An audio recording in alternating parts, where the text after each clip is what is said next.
사장님 감사합니다. 제가 말씀드릴 내용은 바비트레이트 코마 세라피에서 이제 찬성하는 입장에서 한번 말씀을 드려보도록 하겠습니다. 먼저 굉장히 바비트레이트가 부작용이 많죠. 그런데 이런 바비트레이트 부작용을 우리가 알고도 왜 써야 될까요? 네. 먼저 케이스 하나를 보여드리겠습니다. 아마 저보다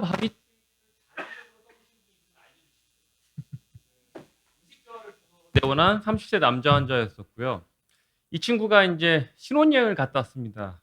그리고 5월 달인데 이게 얼마 갔다 오자마자 새신랑이죠. 열나고 뭐 메닝자이트 의심돼서 왔었는데요. 계속 뭐 피버 있고 뭐 시저를 계속하고 저한테 이제 전원이 왔습니다. 그래서 봤더니 브레인이 이렇게 좀 부어 있었죠. 서커스 잘 안 보이고요. 근데 다음 날은 완전히 서커스 안 보이고 너무 심하게 붓고 그래가지고 처음에는 저는 TTM을 또 사랑하니까 TTM을 했습니다. 33도. 리바운드 IICP가 생기는 바람에요. 열을 굉장히 천천히 하루에 1도씩 소심하게 올렸었습니다. 근데 문제는 TTM을 마치고 나서 브레인 리워밍을 하고 난 다음에 또다시 시저를 해서 미달을 걸고 또 시저를 계속하고 뭐 시저 해가지고 결국에는 펜토바비타를 걸었습니다. 뭐 케토제닉 다이어트는 정말 너무 시저가 안 멎으니까 이제 먹는 거라도 어떻게 해보자 이런 거의 신앙으로 하는 건데요. 그래서 이제 펜토바비타를 계속 썼었고요. 이 친구가 이제 룬드버그 A웨이브가 계속 나타나가지고 이제 ETCO2가 조금만 올라가면은 이제 베이소 다일레이션이 되겠죠. 그래서 ICP가 이렇게 올라가는 이제 룬드버그 A웨이브가 계속 나오고 어쩔 수 없이 저는 이제 바비트레이트를 계속 쓰고 또 쓰고 계속 썼습니다. 그러면 바비트레이트를 한 3일에서 일주일 정도 쓰면 어떤 일이 벌어지느냐? 퓨필 리플렉스도 나오고 안 나오고 그렇습니다. 그러면 어떻죠?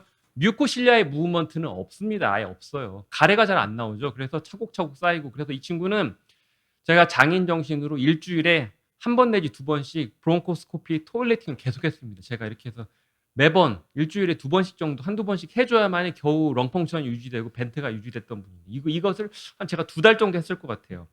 그래서 이 환자는 이제 입원한 지 9일쯤 되니까 이렇게 이디마도 좀 풀리고 좋아졌으면 이래서 좋아졌으면 해피한데 시저가 안 멎어요.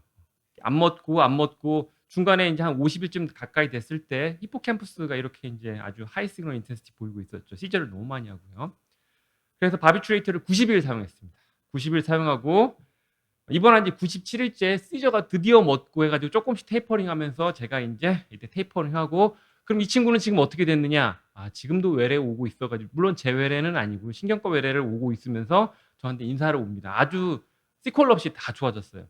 최근에도 비슷한 환자가 한 명 있어요. 그 친구도 바비트레이트를 딱 90일 걸었습니다. 그래서 이게 제가 최장기간 동안 써본 바비트레이트 90일을 아직 다른 경우도 있긴 있었으나 그 환자는 좀 실패했기 때문에.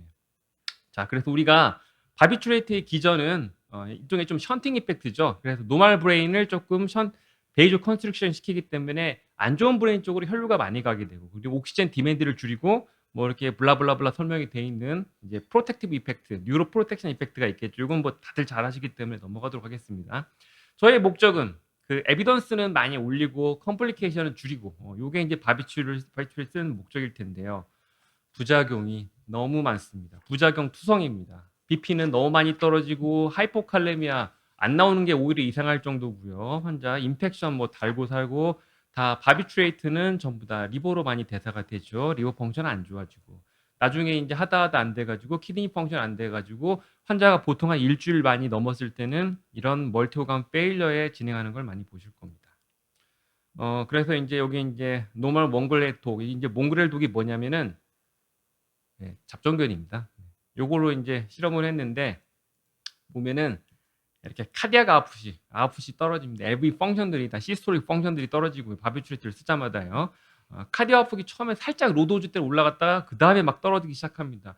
이거 중요합니다. 메젠테릭 퍼퓨전이 엄청 떨어지죠. 그래서 바비트레이트 쓸 때 EMP딩을 하기가 어렵습니다. PO 제제를 쓰기가 굉장히 어렵죠. 메젠테릭 퍼퓨전이 떨어지기 때문에 이거 시기하실 때 굉장히 조심하셔야 됩니다. 일레우스 많이 생기고요. 그 다음에 이런 카디오마이오사이트 데미지도 옵니다. 실제로 펜토바비트를 쓴 경우에 카디오마이오사이트들이 이렇게 죽어갑니다. 그리고 가장 흔히 처음에 경험하시는 거는 이 스무드 머슬이 이렇게 이제 베이조 딜레이션 액션이 되면서 BP가 SVR이 떨어지면서 BP가 엄청나게 떨어집니다. 로도즈를 쓰는 경우에는 오히려 반대 결과를 일으키지만 우리는 로도즈를 쓰지 않고 하이도즈를 쓰게 되죠. 그런 경우에는 다 베이소 딜레이션 되고 SVR이 엄청 떨어집니다. 그래서 결론은 합 펑션이 시스톨 펑션 떨어집니다. 떨어지고 코로너리 플로 그다음에 다이스톨릭 코로너 리지스턴스도 떨어지게 되겠고, 요거 좋은 점이 약간 코로너리 플로우를 증가시키는 점이 있겠으나 전체적으로는 시스톨릭 펑션 떨어지는 건 카디악 아웃풋 감소가 나타나고 SBR 떨어지고 그렇습니다. 이렇게 되겠죠? 간단하게 설명드리면은 시스톨릭 펑션 떨어지고 SBR 떨어지기 때문에 결과적으로 혈압이 엄청나게 곤두박질하게 됩니다. 이거 우리 로딩할 때 흔히 처음에 보게 되죠. 역시 부작용은 엄청나게 많습니다. 자, 그러면은 이제 제 경험 말고 이런 이제 문헌에서 찾아본다면 이거를 제가 보고 정말 놀랐습니다. 이게 이제 그 유명한 뉴로섬 30 to 35 연구죠. 3235 트라이얼 뉴로섬이요. 유럽에서 아주 작정을 하고 트라우마틱 브레인 인저리에서 우리가 TTM이 과연 효과가 있느냐 없느냐, 왜 갑자기 이 사람이 바비추레이트 얘기를 하다가 TTM 얘기를 할까요? 그래서 컨트롤 그룹 TTM을 안 한 그룹과 하이포더미아를 한 그룹에서 비교를 했었는데, 제가 이것을 보고 이 논문을 보고 느꼈습니다. 컨트롤 그룹과 우리 이제 실험군 대조군에서 모두 다 페일했을 때 환자가 죽어가면 살려야 될 거 아닙니까? 환자를 이 사람이 실험군에 들었다고 해서 더 이상 나은 조치를 안 하겠어가 아니라 이 두 군에서 모두 페일하면은 이 연구에서는 바비추레이트를 걸었습니다. 이 연구에서는요. 그래서 제가 느낀 게 유럽인들에도 바비추레이트는 거의 신앙이구나, 이렇게 깨달았습니다.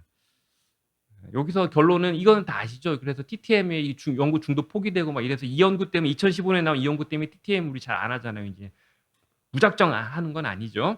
그리고 또 다른 잘된 연구에서 제네스에 실린 연구에서 보면은 우리가 이제 여기 이제 이렇게 프로토콜도 있고요. 보면은 바비추레이트를 걸자마자 이렇게 들쭉날쭉 ICP 피크가 있던 것들이 잔잔해집니다. 실제로 이렇게 ICP가 피크 치던 것들이 바비추레이트를 걸고 나서 20 근처로 혹은 아래로 쭉 떨어지게 되죠. 그래서 아웃컴도 꽤 상당히 좋은 아웃컴이 있었고요. 이게 이 연구도 N수가 얼마 안 되는 걸로 알고 있습니다. 그리고 또 이 연구도 보면은 원이어 모탈리티를 본 건데 N수가 상당히 적습니다. 이렇게 해서 이제 프로토콜도 만들고 했는데 보시면은 그래도 군 리커버리가 42% 된다고 하지만은 8명. N수가 많은 연구들이 없습니다. 바비추레이트를 많이 걸지 않았어요. 일반적으로 바비추레이트를 우리가 흔히 쓰는 게 아니고 마지막에 몰렸을 때 쓰는 방법 중에 하나죠. 그러면 저희 경험은 어떠냐? 저희 유닛은 바비추레이트를 사랑해도 너무 사랑합니다. 보시면 이건 튜머 서저리, 이제 저희 시오 땡땡 교수님이 수술하고 난 다음에 이디마가 걷잡을 수 없이 베이소제니 이디마도 생기고 그랬죠. 아마 비너스 임팍이 조금 동반됐을 수도 있습니다. 이런 경우에 브레인이 너무 부었을 때 바비추레이트를 종종 쓰시고요. 그리고 이거는 이제 기억 땡땡 교수님이 수술하셨을 때 정말 올팩토리 그루브 메닝기오마 정말 너무너무하죠. 떼어내서 이렇게 빈 공간이 많은데 피나고 스웰링이 다시 이렇게 많이 뛰었는데 뇌가 이렇게 부어서 결국에는 크레니액토미까지 하고, 이런 경우에 저희가 많이 씁니다. 그래서 이거는 저희 유닛에서 바비추레이트 쓴 경험을 이제 정리를 했는데요. 아주 놀라운 거는 7년 동안의 연구입니다. 6년 동안의 연구죠. 6년 횟수로 다 합치면 7년이 되겠네요. 대략 7년 동안의 바비추레이트를 사용한 연구인데 저희는 이제 푸어 뉴로로직 아웃컴을 프라이머리 엔드포인트로 잡았습니다. 그래서 우리가 이제 GOS 4호점이 굿 아웃컴을 했고요.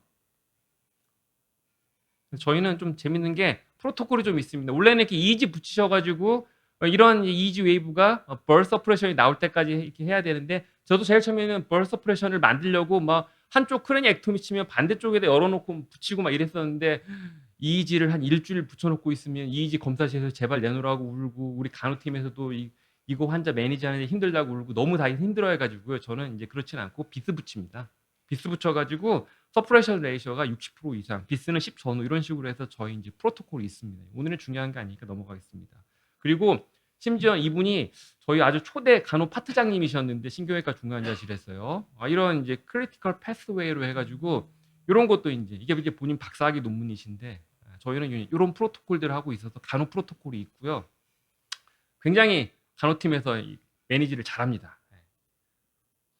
놀라운 거는 아까 연구에서 몇 명 안 됐잖아요. 한 50명 안 되고 그러는데 저희는 심지어 연구 기간 동안에 바비추레이트 코마 세라피를 185명 했습니다. 이거는 정말 사랑한다고밖에 할 수 없는. 근데 그 중에서 튜머는 한 90명 정도 됐습니다. 그래서 마지막에 이것저것 빼고 했던 73명을 가지고 연구를 했고요. 근데 예우는 그래도 상당히 좋습니다. 굿 아웃컴이 34%. 만약에 GOS 3점까지 합친다면 상당수가 굉장히 좋은 아웃컴으로 될 수 있어가지고요. 그리고 돌아가신 분이 뭐 17명 얼마 안 됐어요. 그래서 생각보다는 그래도 꽤 좋았습니다. 예. 저희가 인제 뭐 굿아웃컴과 푸어아웃컴을 먼저 봤을 때 보니까 초반에 차이가 많이 납니다. 나중에는 비슷해지는데 초기에 어떻게 줄이느냐가 중요한 것 같더라고요. 그래서 저희가 인제 굿 뉴로직 아웃컴을 하려고 봤더니 ICP가 6시간 이내에 아주 많이 떨어져야 됩니다. 예. 15 까지 떨어져야 굿 아웃컴이 됐었고요.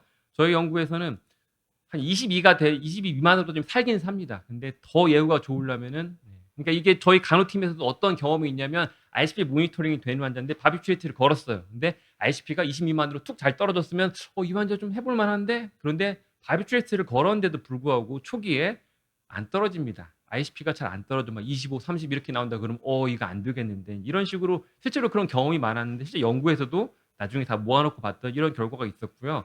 요거 기준으로 해서 나눠서 봤더니 이렇게 모탈리티 차이도 있었습니다. 그리고 저희가 왜 바비트레이트를 많이 쓰느냐, 예전에는 그냥 도파민 옥리로 썼었는데 이제는 도파민이 줄어들고 노르에피를 퍼스트로 쓰기 시작합니다. 요 2013년부터 큰 변화가 생기기 시작했죠. 이때부터 제가 이랬습니다. 네, 깨알 자랑입니다. 네, 감사합니다.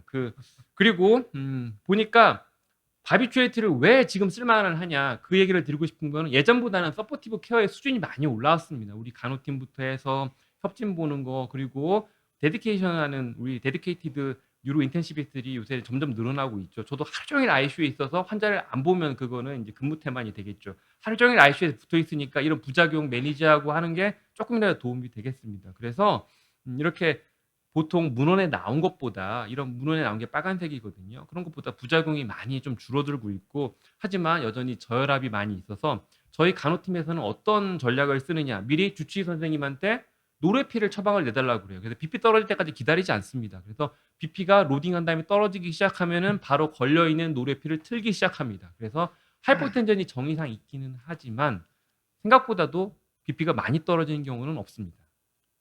그리고 제가 보통 바비트레이트 세라피를 할 때 우리 이제 까미노 같은 거 걸려 있고 비스 걸려 있고 거기다가 뭐 모니터링을 당연히 이렇게 하겠지만요. 이렇게 헤모다이나믹 모니터링도, 이거는 제가 이제 과거에 아주 좋아했던 이제 그 볼륨 뷰인데요. 이제 그 트랜스풀머너리 이제 서모 다일루션 테크닉 해가지고 우리 이제 온도차를 이용해서 우리가 이제 카디아크 아웃풋 계산하는 장비고 이랬는데 지금은 단종되었습니다. 그래서 지금은 잘 못 쓰고 아트리얼 컨투어 모니터링만 하고 있습니다. 플로우 트랙만 쓰고 있고요. 그래서 이런 식으로 우리가 이제 중증 환자를 좀 보려는 노력을 하고 있습니다. 그래서 제가 이제 드리고 싶은 말씀은 뭐냐면, 바비트레이트는 실제로 써보니까 옛날에는 그러니까 외국에 있는 뉴로 인텐시비스트라고 얘기를 해보면은 아직도 한국 선진국 아니니? 근데 왜 바비트레이트를 쓰네? 그게 말이 되냐? 이런 식으로 생각했지만 바비트레이트는 분명 도움이 되는 것 같습니다. 적절하게 잘 실렉션해서 아까 저처럼 90일 거는 거는 정말 젊은 애라서 끝까지 해보려고 해서 한 거고요. 오감 페일러가 안 오면 내가 치료하겠다 한 거고요. 우리가 짧은 시간만 컨트롤하고 부작용 없이 끝내겠다는 각오를 가지면은 분명 도움이 되는 것 같습니다. 그래서 적절한 적응증, 그리고 최소한의 사용 기간이 정말 중요한 것 같고요. 부작용 컨트롤하는 게 굉장히 중요한 것 같습니다. 특히 인펙션 이슈나 그런 메젠테릭 퍼퓨전이 떨어지기 때문에 EN을 언제 시작해야 되고, 필요한 경우에 PN을 빨리 써야겠다. 그리고 가장 많이 생기는 거는 이제 헤모다이닉 컴플리케이션이죠. 요거를 좀 잘 해야 될 것 같고요.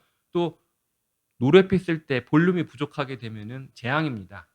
볼륨이 부족할 때 노르에피를 다 고용량 쓰는 거는요, 환자의 메이저 오간 퍼퓨전도 완전히 떨어지기 때문에 이런 거 평가를 잘 해야겠죠. 그래서 예전보다는 우리가 바비트레이트를 썼을 때 조금 더 다른 점이 조금 많은 것 같습니다. 그래서 저는 바비트레이트를 또 좋아하는 이유가 뭐냐면 부작용이 많이 생깁니다.